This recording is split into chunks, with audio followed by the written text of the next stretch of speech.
Welcome, everyone. Today we'll be getting information on Fulbright from Jen Murray, who is Assistant Director for Outreach and Recruitment for the U.S. Scholar Program at IIE. Before joining the Fulbright Scholars Program, Jen served as Dean of International Studies at Bard College. She oversaw study abroad and student exchange programs, visa services for international students and scholars, and a global scholarship program. She has been an active member of the Forum on Education Abroad and the Global Leadership League. In 2019, she received the Fulbright International Education Administrators Award to the Republic of Korea. Welcome, Jen. Over to you. Thank you very much, Claire, for that introduction. And hello, everyone. I'm really happy to be able to spend a little time with you today to discuss the Fulbright U.S. Scholars Program. Hopefully, we have some potential applicants in the audience. I'm going to go through a brief presentation, and then we can open things up for questions. So, to start, just to move this along. Slide is not moving. There we go. So the Fulbright U.S. Scholar or the Fulbright Scholar Program was created. The Fulbright program was created by Congress in 1946 and continues to receive bipartisan support. It is a program of the U.S. Department of State, considers it its flagship exchange program, and it's administered through the Bureau of Education and Cultural Affairs. I work at the Institute of International Education. I'm based in New York City, and we are the implementing agency for many of the Fulbright programs, which are also implemented on the ground by binational commissions and U.S. embassies abroad. The U.S. Scholar Program supports the activities of teaching, research, a combination of those two, or a professional project abroad. And just a reminder that we are celebrating both Freedom 250, the birthday of America this year in 2026, as well as the 80th anniversary of the Fulbright program. So look out for events celebrating those two things. Great.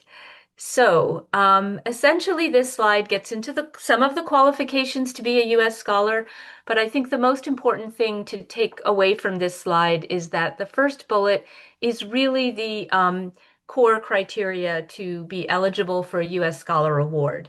Some awards have additional eligibility criteria, but many are open to individual scholars, academics, and practitioners with different degrees of experience and background. So there is an award for you, depending on what kind of project you wish to do in which part of the world. So we'll get a little bit more into that as we continue. So having a Fulbright is not just about receiving funds to support your research and travel. Being selected as a finalist is being invited into a global community of academics and practitioners who also want to actively build people-to-people relationships while pursuing their projects. So Fulbrighters are embodying sort of their whole person while abroad doing their research or academic or professional project. There's a very dynamic alumni community. We will be introducing a new cohort of alumni ambassadors later this month. So a lot of exciting possibilities.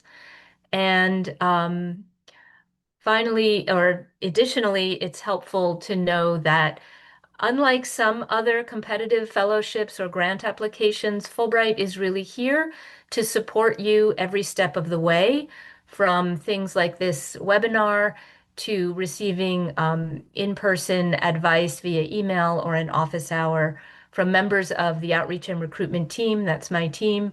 We're waiting on the other side of the email addresses you see in the award catalog, and then the application and selection team and program management teams step in as folks are awarded and receive their notifications so that you are also receiving support on the ground throughout your experience as a Fulbrighter.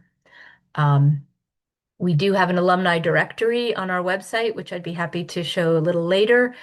And there's some great news that the alumni director you see today will be replaced by a very enhanced version in just a few weeks with even more search functionality. Some quick facts and figures about the awards. There are over 380 in the catalog right now.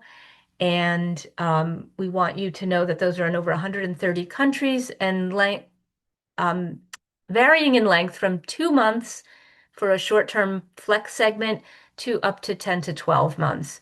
And each award is different. So it's really important to look at the specifics of each award. And in general, they come in four different types. You can conduct research or teach. There could be a combination of those two with different percentages. The award may specify how much teaching versus research, or you, the applicant, the scholar, may say, I want to split my time 50-50 or 20-80. There's a lot of flexibility in that. Professional projects are something where you are in the community working on a project or in the academic institution, but your activity falls outside of strict research or strict kind of delivering courses, teaching activity. And those are offered in the majority of awards do allow for the professional project activity. And seminars, we'll have a little bit more about that in a moment. Those are 2 weeks long, and I'm the proud alumna of an IEA seminar to Korea. So we'll take a look at those offerings. This is the full offering for the 2027-2028 catalog of awards for seminars. And that's the timeline for which we are accepting applications right now.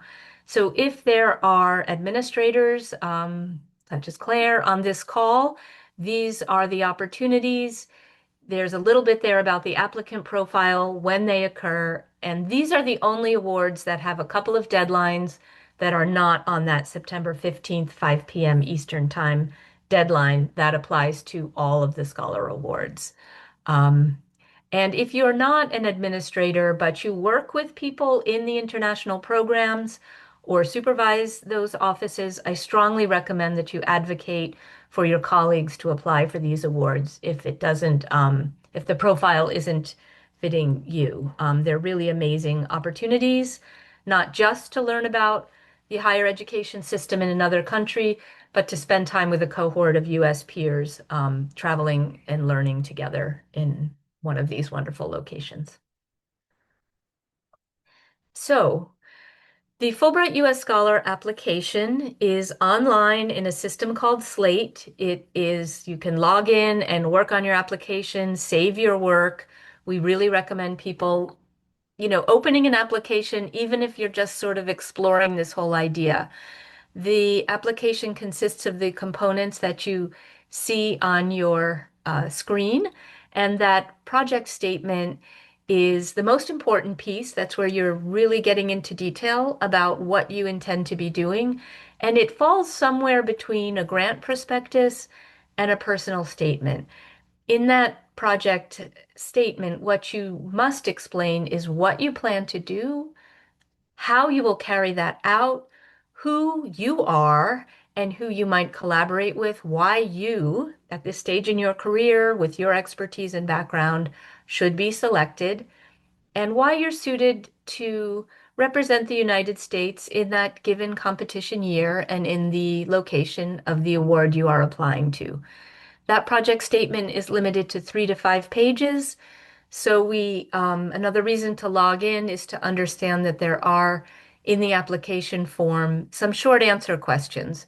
So there are some other places to put some of the information related to your rationale for applying for a Fulbright. Your CV or resume is 6 pages for most of the Scholar Awards. If you are applying for an award with the word distinguished in the title, you get an extra 2 pages for your CV. We recognize that this may require some editing, and in many of our webinars and office hours, we can provide you some advice on how to help your CV meet the page limit. And then letters of recommendation. One should be from your home institution. from someone who's in your reporting chain, someone in a supervisory level position. And then the second letter is from a colleague in your field. You can choose who that person is based on someone who's familiar, if you're applying for a teaching award, with your strength as an instructor, your pedagogical style, or your research portfolio and profile. And that can be from someone at your institution, someone in your field in the US, or someone abroad. You have a lot of flexibility with who that second letter writer is. And those are due at the same time as the application.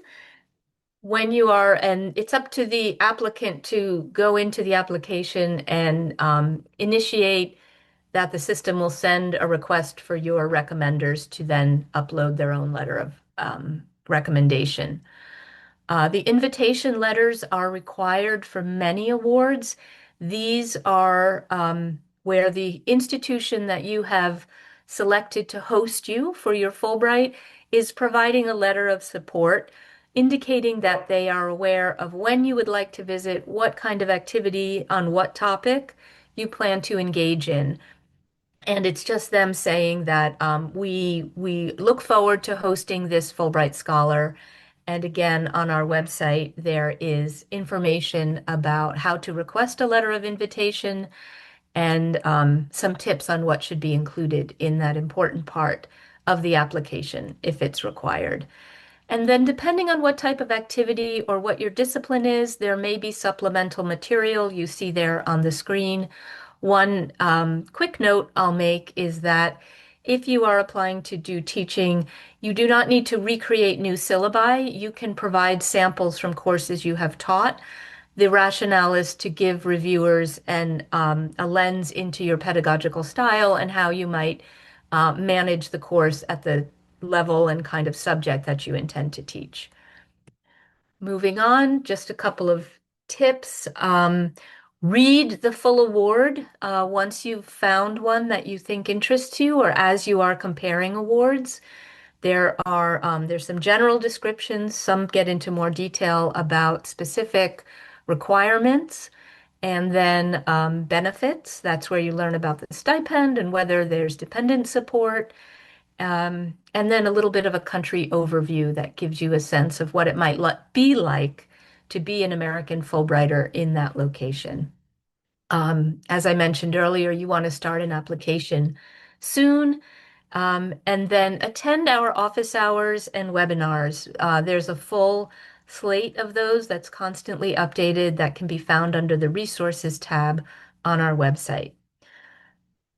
Okay, a little bit about the application and selection review criteria.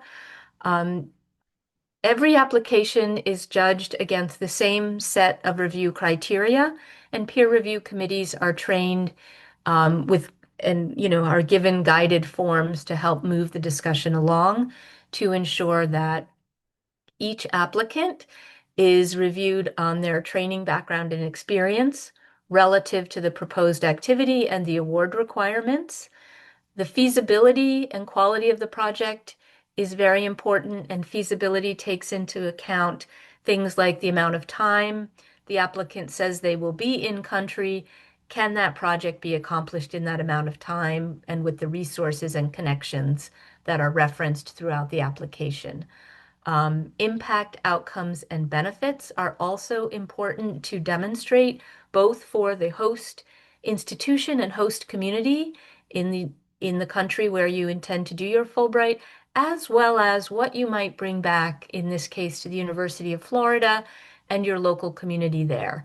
What are the impacts? And knowing something about your host country and community will help you express those impacts. And then, of course, this is an American taxpayer-funded program, so we want applicants to be aware and thinking about how their experience will add value to their home campus once they return.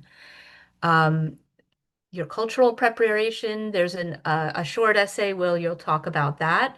You don't necessarily need to have been to the country, but you need to be thinking about what might be different, what challenges may come up, and how you plan to address those.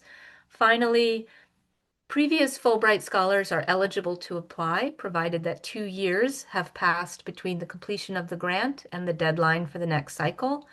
And preference is given to those who hold veteran status, with all other application qualifications being equal. So we definitely encourage and like to review applications from veterans. This is a brief timeline of what to expect. So right now, the competition opened in February. We're doing a lot of outreach and a lot of publicity and online events ahead of that September 15th deadline. And then in September, we'll conduct a preliminary review to make sure, the application checks all the boxes, all the required materials are present. In October and November is when peer review happens. That is a small group of Fulbright Scholar alumni, Fulbright US Scholar alumni in your discipline who are reading applications in that discipline and rating them against that review criteria that we discussed. And that's where on the application form you will be asked to select a discipline and a specialty. That information is used to help the team determine which peer review committee is best suited to assess your application, given what your discipline and specialties are. Um, Applicants find out about the results of peer review in December. So before the end of the year, before we go on holiday breaks, people will know whether or not their application has been recommended for review in the host country. And then those reviews can take a bit of time, anywhere from December into May. Applicants will be hearing about whether their status, whether they're selected for an award or not. And I can tell you that this month so far, late March into early April, each week we're hearing about countries sending out their notifications. So we know that it's a process. Each country is different, but those notifications are starting to go out. And then from June onward, scholars who are selected are beginning to prepare for departure. And that may include conversations on campus about leave and support. What will this look like for your courses? How are you going to manage any other responsibilities, service commitments you may have on campus? I'm going to shift our attention a little bit right now to some other programs that we refer to as capacity building Fulbright programs. These are for institutions to take advantage of to enhance their international activities and profile and opportunities for students and scholars to meet individuals from other parts of the world. The first is the Scholar in Residence program, where your institution can apply to host a visiting scholar for a semester or a year. You may either ask to be matched with a scholar that is already known to those on your campus who may be doing similar research, and it would be great to have them come and spend a semester teaching, mentoring, and sharing their expertise. Or the institution may simply say, we're building a new graduate program in this subject, and we would really love someone from this part of the world or this country or who has very specific expertise to come and advise us for a semester as we build up the curriculum for this new program. Those are just some examples of how Scholar in Residence can bring resources through Fulbright to your institution. The Outreach Lecturing Fund, that middle tile, is is a great way to explore Fulbright, low impact, low risk. There is a roster of scholars who are already in the United States doing research and teaching, foreign scholars. Through the OLF, you can put together a small application and say, we would love to invite Dr. So-and-so, who currently is at a university in West Virginia. We think that they would be a great addition to some programming we have planned on campus. And what the OLF will do is provide the funding to that foreign visiting scholar for them to travel, have accommodations, have meals and incidentals, and lecture and visit your campus and learn something about American culture in your location. And those tend to be 2 to 4 or 5 days. So they're short-term engagements where the visiting faculty member is provided with the funds and assistance to be able to travel and do an activity on your campus. And then the final tile there is what we call the FLTA, the Language Teaching Assistant Program. And your language faculty may be interested in having a young scholar from abroad come to enhance language course offerings. And we'll look a little bit more about what those are. I think I kind of talked about the Scholar in Residence program pretty thoroughly. Those applications are open. I believe June is the next deadline. So if that sounded interesting, take a look at that website, and SIR at iie.org is the way to get in touch. There are people waiting to answer your questions about that program. The Outreach Lecturing Fund, again, is that way to bring someone.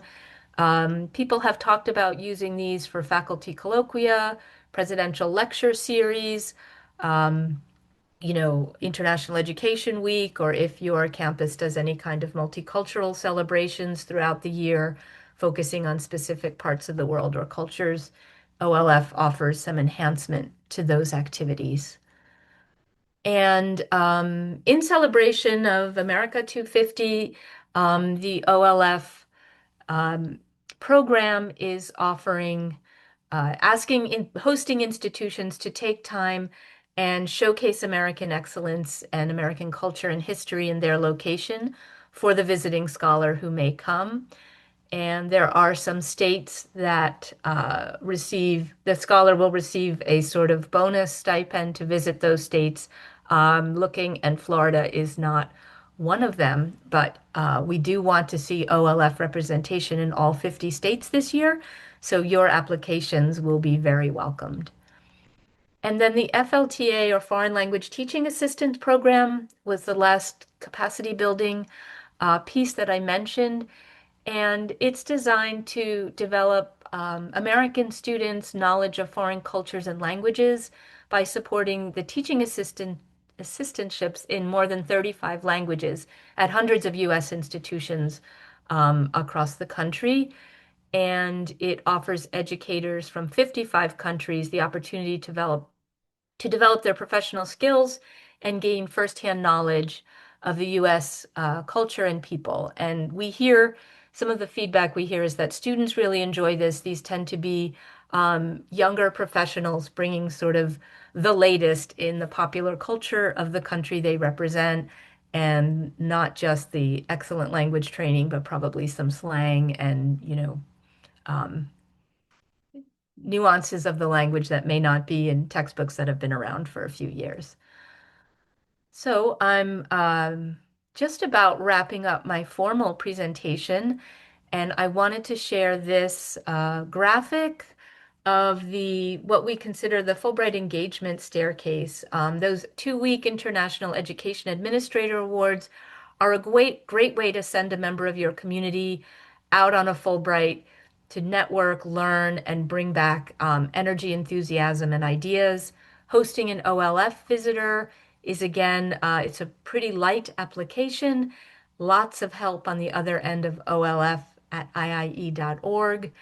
And a way to also start making connections with scholars who may be interested in hosting you when they return from their Fulbright, and can introduce you to what's happening in your research areas in their country and on their campuses.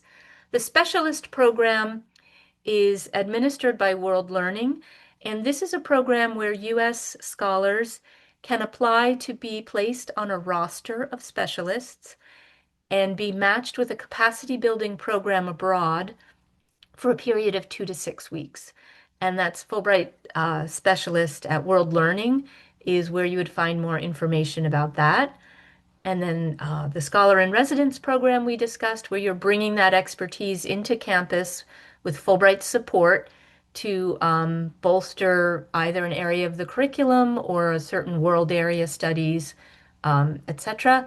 And then Fulbright Scholar Program, we really see as the crown jewel for scholars. And I would put the Fulbright U.S. student program right there with it. I'm happy to answer questions about that.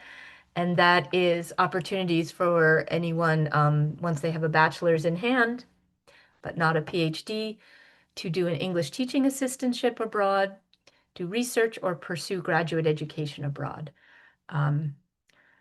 So that really concludes the kind of formal aspect of my presentation. I wanted to leave time to answer questions that those of you here may have about uh, certain countries, types of awards, anything that may have come to mind in our discussion.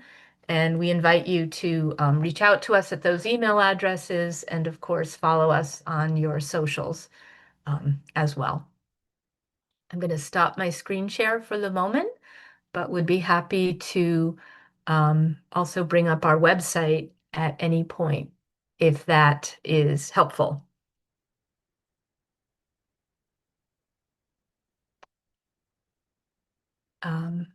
And we can manage the Q&A if it works for folks to raise hands and unmute to ask questions, that would work. Let me.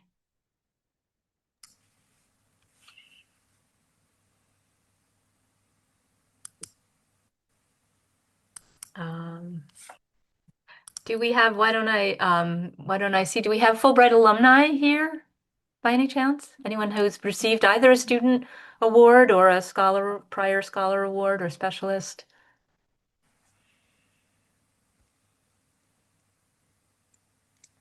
Okay. I'm going to pull up the website.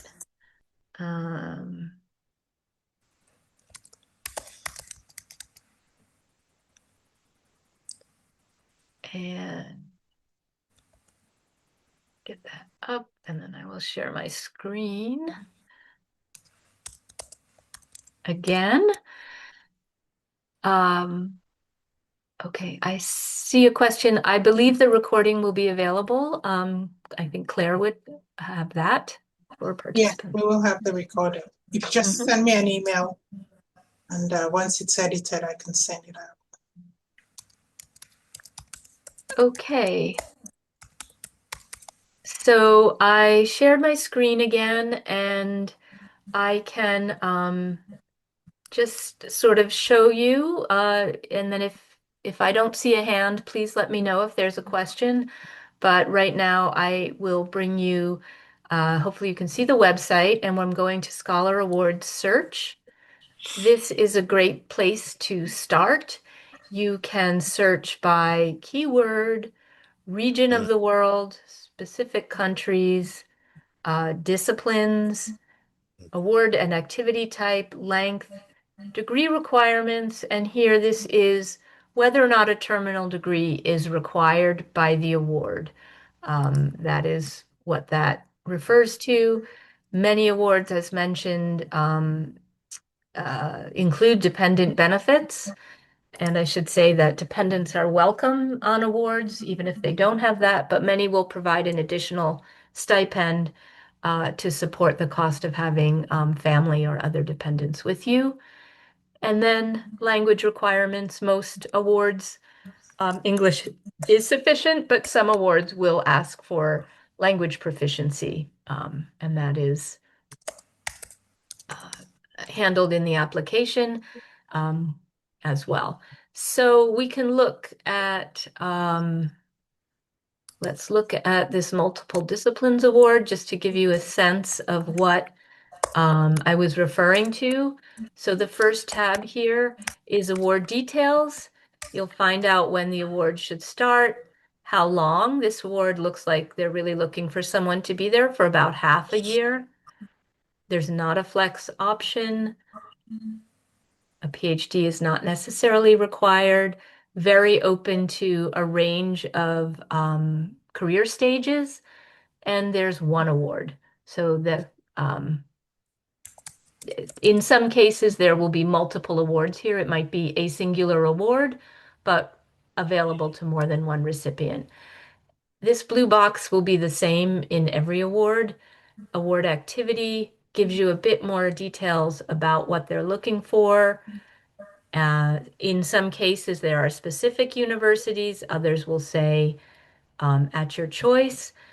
And then there will also be areas of interest which help you understand a little bit more about what a specific award may be looking for. So if these things are areas of research for you, that is very valuable. And any special features. So these countries are opting into the language they provide there, and it can be helpful in understanding how to craft your project if it looks like a fit. Um, the award requirements tab will discuss citizenship. Sometimes there are dual citizens. In some cases, that's no problem. In other cases, they may say, we prefer not to have dual citizens. This one has optional invitation letter, some information there. You'll see this in language proficiency requirements very often. The idea that feasibility has to be demonstrated if a language, if you're using English, but if you're going to be, for example, surveying individuals, what's your plan for operating in a foreign language environment? And then there'll be often additional qualification information and comments. And this is really wonderful that they have names and email addresses for potential host institutions. Don't be shy about reaching out, especially when contacts are provided. That's a great way to get a sense of fit in your project. And we'll just go back up here, take a look at the award benefits. Um, Very often, so in this case, they're giving slightly different stipends for different types of activities, but this gives you an idea of what your monthly stipend might be to afford an apartment or and your living expenses um, at the country and on site. And in this case, there is additional housing. There's some help if you are bringing benefits. I do want to say that very often Fulbrighters who bring family or young children, it's a life-changing experience. And uh, I think it's sort of the travel and the travel bug, the international understanding of the value of that starts really early for those folks. And then finally, the country overview is just a place to learn a little bit more if you haven't been to the country before. Um, it's always worth reading these and gives you some lens into how the country is thinking about the Fulbright experience. So, using all of the bits and pieces of an award to help understand how to position yourself not only as a strong candidate in your discipline with a very strong project, but where do you fit as a cultural ambassador of the United States? And what do you want to communicate an understanding of that country's priorities and any issues or relevant concerns that are happening right now in your application. That first stage of peer review, you're really talking to experts in your discipline. The in-country review, you're talking to, in this case, the Albanian Fulbright Commission and other folks they pull in. And so communicating that you have an understanding and interest in their culture and what's happening in the country right now is also very valuable. So that's sort of one of the ways we talk about, Fulbrightiness is um, the ability to balance those two priorities of the awards. And I will just pause to see if anyone has any questions. Okay. I will then take us to, Jen, there's a question in the chat. oh, thank you. Let me Does the see. US scholar require current employment? I'm asking because I'm about to retire from US. This is a great question. Thank you. No, the U.S. Scholar Program does not require that you're currently employed at a U.S. institution or anywhere in particular. And we welcome retired or meriti faculty members. Um, so this is often, I think of Fulbright as a great opportunity to pursue as you're moving into retirement.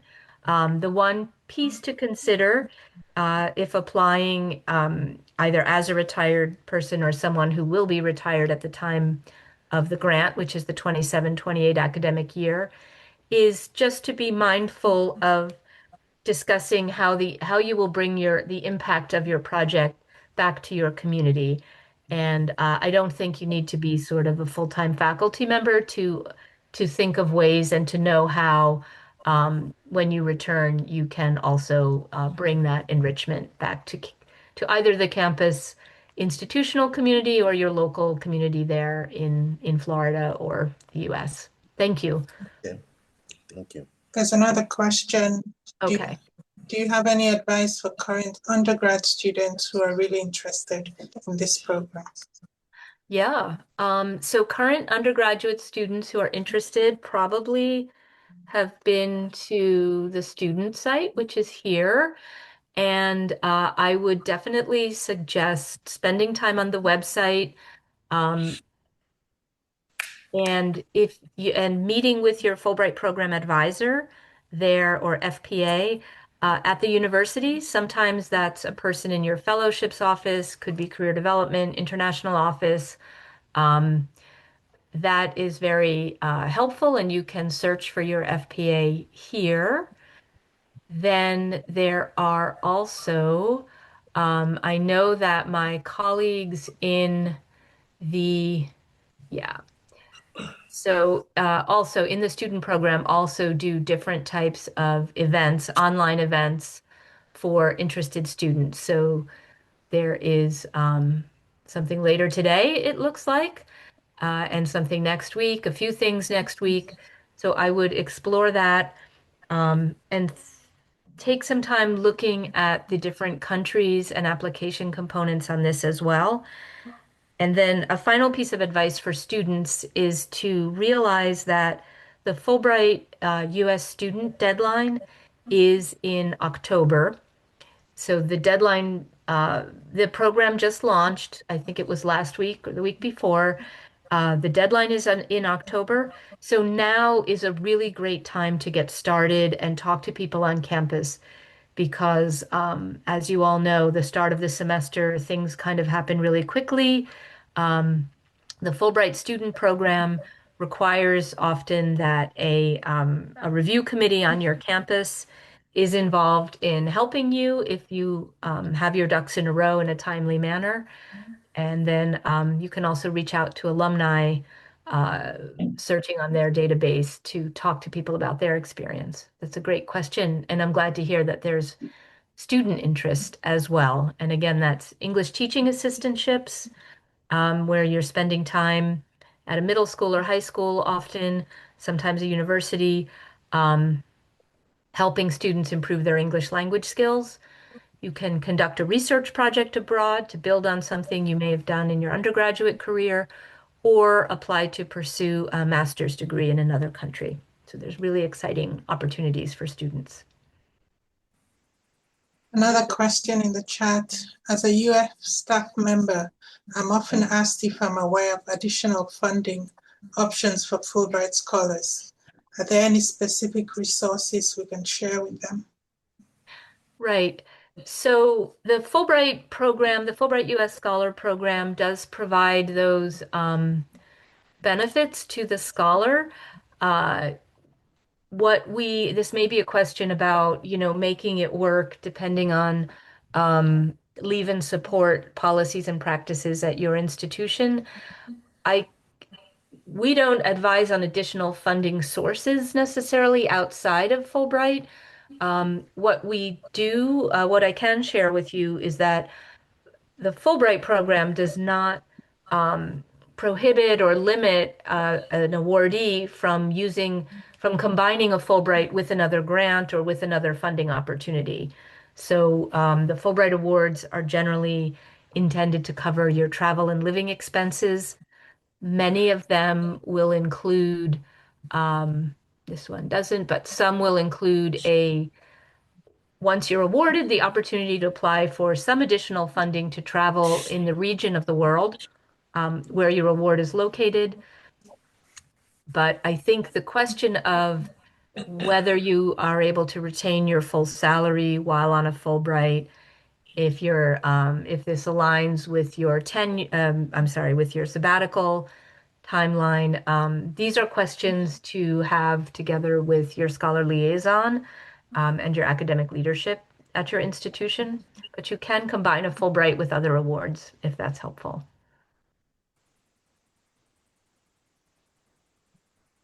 Are there other questions? Not in I the see chat. some in the chat. Yeah, let me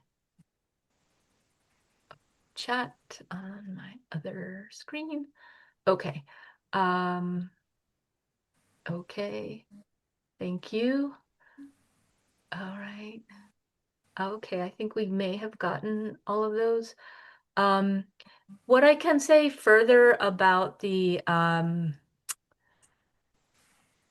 question of additional support is in the Scholar Liaison Network. This is where you can find your liaison, but we also have a toolkit which provides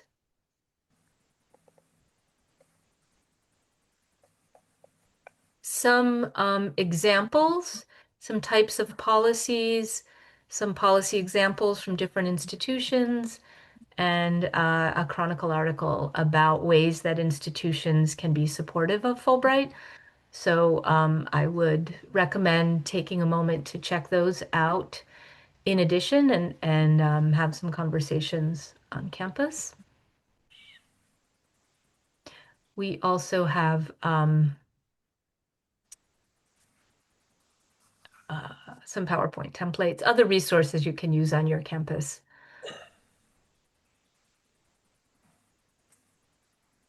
Are there additional questions? I'll move us to just another big chunk of resources that we spend a lot of time talking about when we are having our office hours or providing advice to applicants is under this Apply tab.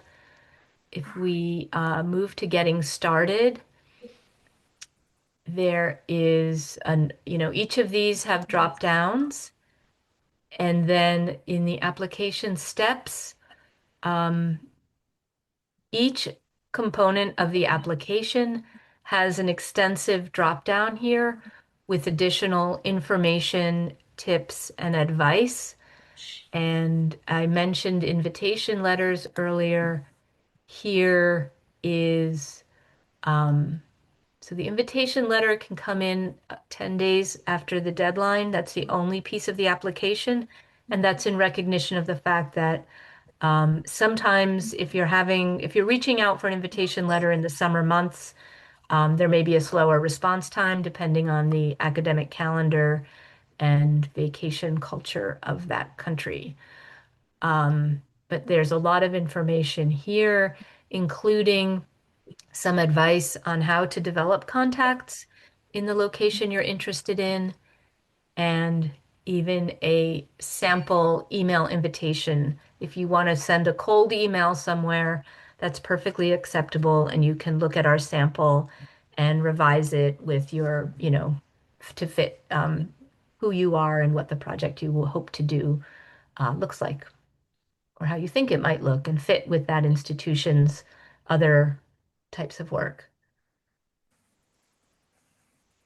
Great. Thank you, Claire, for adding in the chat exactly where your Fulbright leave and support policies are. Love to know that they're online.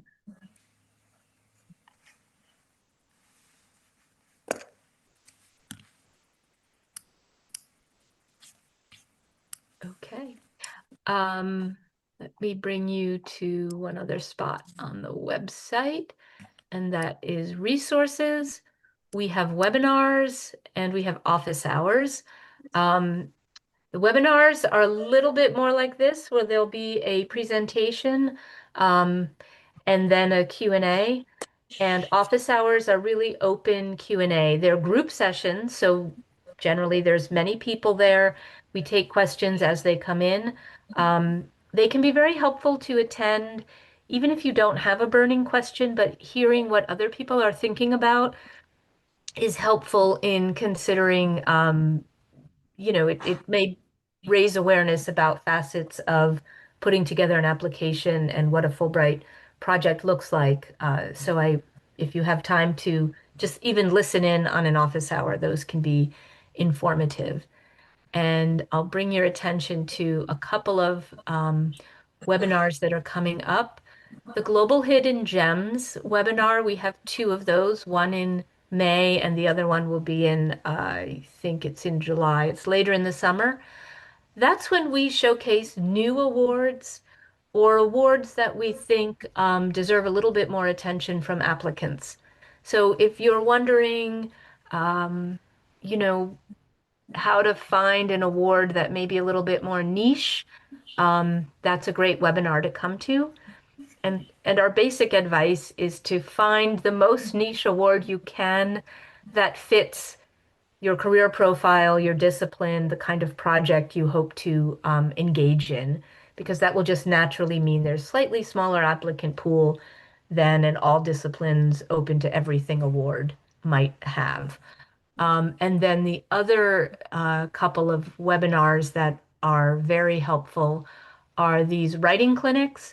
And that's where you'll hear from our leave and support. I'm sorry, you'll hear from our application and selection lead, who will talk about components that make an application strong, as well as some common mistakes we see that you want to avoid. So tuning into that, and these webinars will be recorded.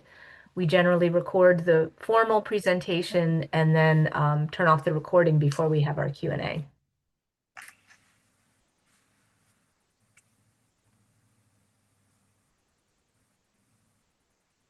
Any further questions? Or pieces of information I can share? Okay, so I will just then show you one other thing. I mentioned alumni.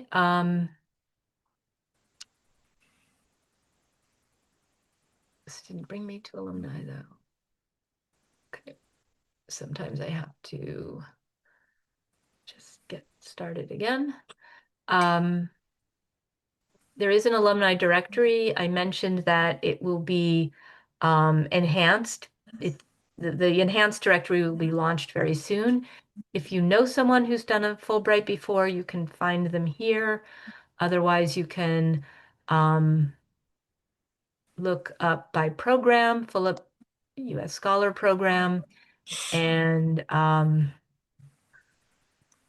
for example, we'll see the alumni at University of Florida. So there you go. There's some very recent scholars. So these are also great people to reach out to for advice and suggestions as you are compiling an application. They've been through it and they were successful. So really, and generally, if Fulbrighters like to pay it forward, who doesn't want to talk about one of the most transformative experiences of their life, I think.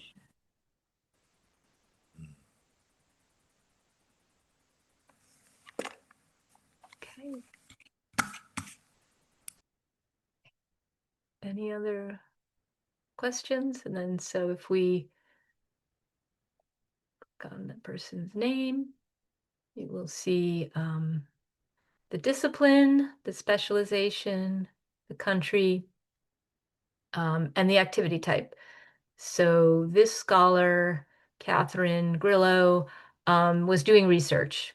There was no teaching involved. That doesn't mean she may not have given some public lectures or talks or visited a class, but did not have regular teaching responsibilities on this particular Fulbright.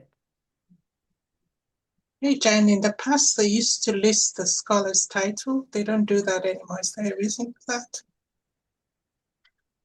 that? You mean the project title? Project title, Yeah, those were taken out of this directory. I am not sure if they'll be in the new directory. We also don't have a discipline search field right now. That will be back in the new directory as well as a country search field.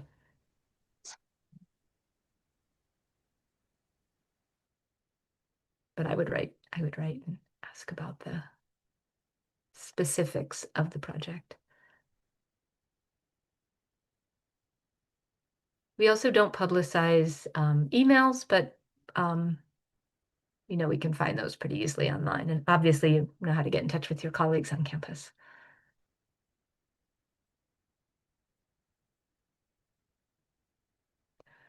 Well, I really hope that there's some aspiring applicants here. Um, let's see, different career stages. There are a number of postdoctoral awards, and these are specifically for individuals who will have a PhD in hand at the time of the deadline in September, and may wish to, actually, they'll have a PhD in hand by the time they go on the grant, and may wish to do research abroad or do some teaching. And that's for anyone, I think it's 3 to 5 years within receiving the PhD. So that again is an award where if you are a relatively new scholar, if you apply for a postdoctoral award, you won't be competing with scholars who have been in the field, 10 or more years. So these are some other ways to put yourself into a more niche um, applicant pool. And I'd be happy to pull up any specific awards if anyone has something they're thinking about um, and wants to sort of show their cards. I know maybe that's not.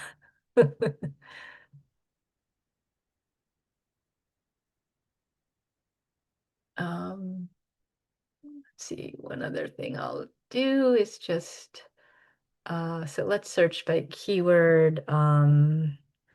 Let's see, we were just looking at archaeology, so could look that up by discipline. So 19 awards came right up, which is interesting. And I wanted to, let's look at an all disciplines award. Show you. So this one is a very open career profile, open to those without a terminal degree, and 1 award. I wanted to show you here that this is where you'll find who on our team will be replying to your emails. This is probably not the best example because Jamina, whose name is here, is on family leave right now. We'll be welcoming her back in the early summer, but there is a colleague at the other end of East Asia Pacific at IIE.org who could answer questions about this award or any other awards in that region. So every award has this kind of a little directory there, and we invite, our job is to bring applicants to the awards. So being in touch with us is a very welcome thing. Please don't feel that it isn't. That's our responsibility is to attract applicants to the awards and to help folks find the award that offers the best fit and answer any questions about the application process. So we hope you'll be in touch.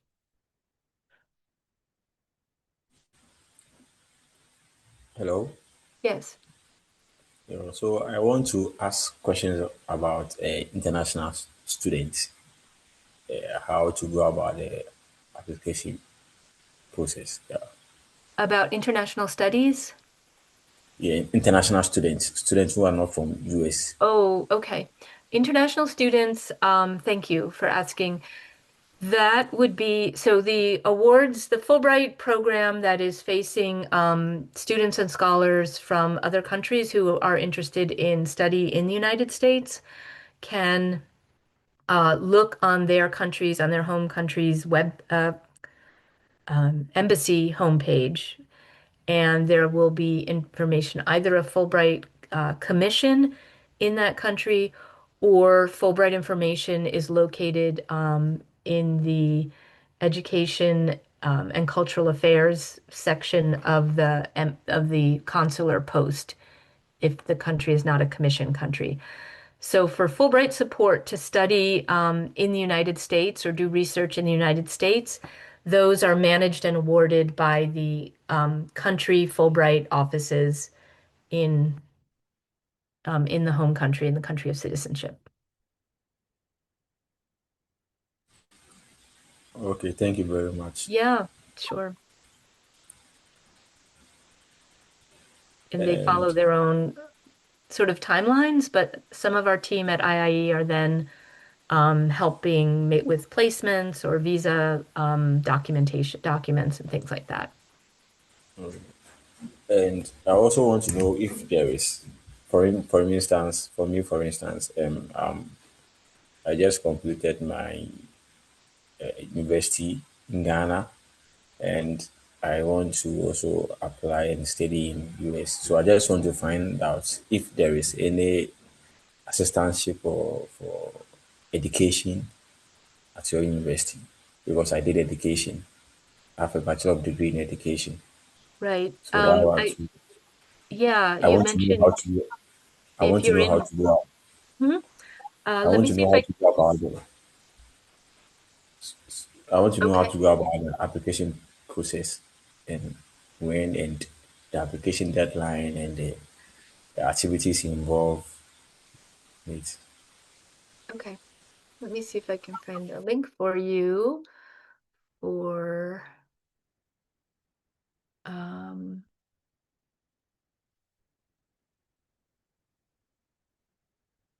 just quickly look at this. Sorry. Okay. There was let me put this link in the chat. It looks like the deadline for the current cycle may have passed, but here's the chat. This is a link to the US Embassy in Ghana and their information about Fulbright student program for students in Ghana who may be interested in traveling to the United States and receive fellowship support to pursue a graduate degree. So hopefully you can explore a bit there and find some answers. And good luck. Love to have a visiting student. Oh, it Thank looks you. Thank you very much. I've received the link. good. I think are we more or less at time? Yeah. So if there are no more, do you have anything else you want to share, Jen? Or?